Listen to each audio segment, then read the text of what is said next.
Assalamualaikum warahmatullahi wabarakatuh. Perkenalkan, nama saya Devi Ratnalistari dengan NIM L0212011087, Program Studi Manajemen Sumber Daya Perairan.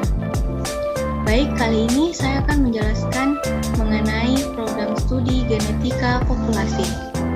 Saya akan menjelaskan mengenai program studi genetika populasi, di mana dosen saya itu Dr. Irmawati SPI MPI. Genetika populasi. Genetika yaitu ilmu yang mempelajari penurunan sifat atau karakter suatu makhluk hidup berdasarkan materi hereditas yang dimilikinya. Populasi adalah sekumpulan individu dengan ciri-ciri yang sama atau hidup di tempat yang sama.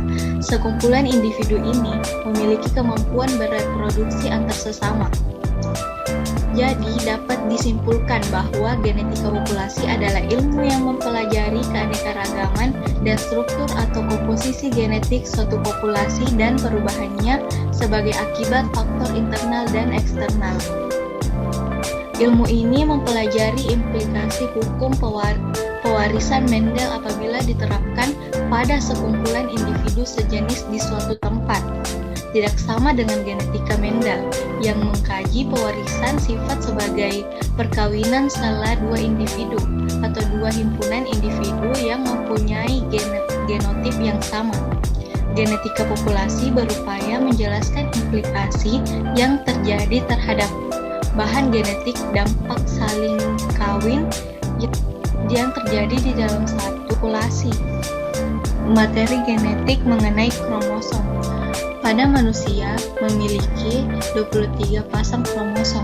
Kromosom manusia terdiri dari 22 pasang kromosom tubuh atau autosom dan satu pasang kromosom seks atau gonosom.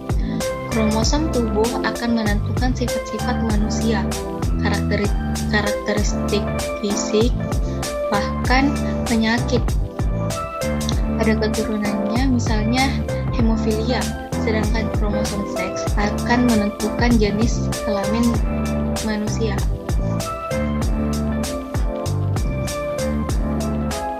DNA dan RNA.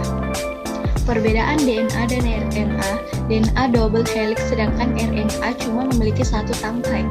Gula pada DNA disebut dengan deoksiribose, sedangkan gula pada RNA disebut dengan ribose.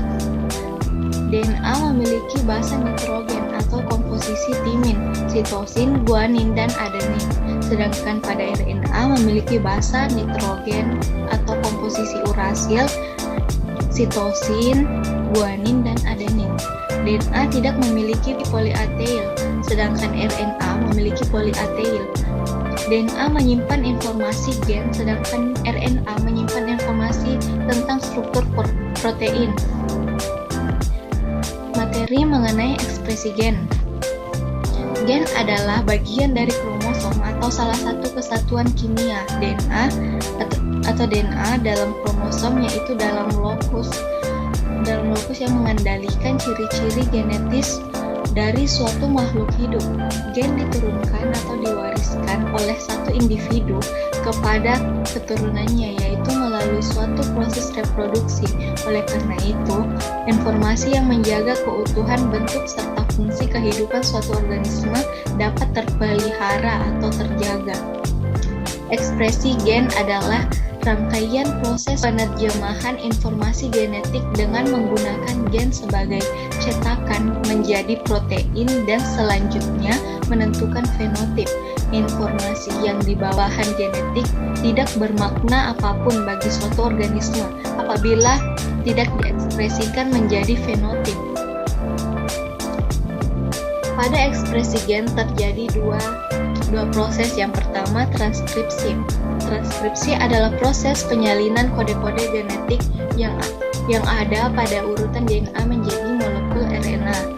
Transkripsi merupakan proses pembentukan RNA dari salah satu pita cetakan DNA atau DNA sense. Pada tahap ini akan menghasilkan 3 jenis RNA, yaitu mRNA, tRNA, dan rRNA. Tahap ini dapat berlangsung di dalam sitoplasma dengan diawali proses pembukaan rantai pembukaan rantai ganda yang dimiliki oleh DNA dengan bantuan enzim RNA polimers. Yang pertama, RNA polimers 1 sintesis rRNA. Yang kedua yaitu RNA polimers 2 sintesis mRNA, dan yang ketiga RNA polimers 3 atau sintesis tRNA, dan 5S RNA polimers melakukan inisiasi transkripsi RNA tanpa adanya molekul primer. Ada 3 tahapan dalam proses transkripsi. Yang pertama, inisiasi, elongasi, dan terminasi. Selanjutnya, translasi. Translasi adalah proses penerjemahan kodon atau 3 nukleotida berurutan yang menyanding satu asam amino yang menyusun suatu polipeptida atau protein. Proses translasi merupakan salah satu tahap sintesis protein.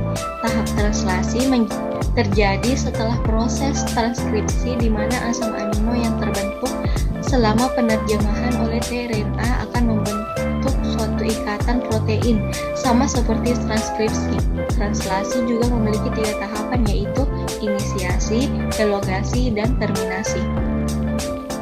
Baiklah, sekian materi yang dapat saya jelaskan pada video kali ini. Assalamualaikum warahmatullahi wabarakatuh.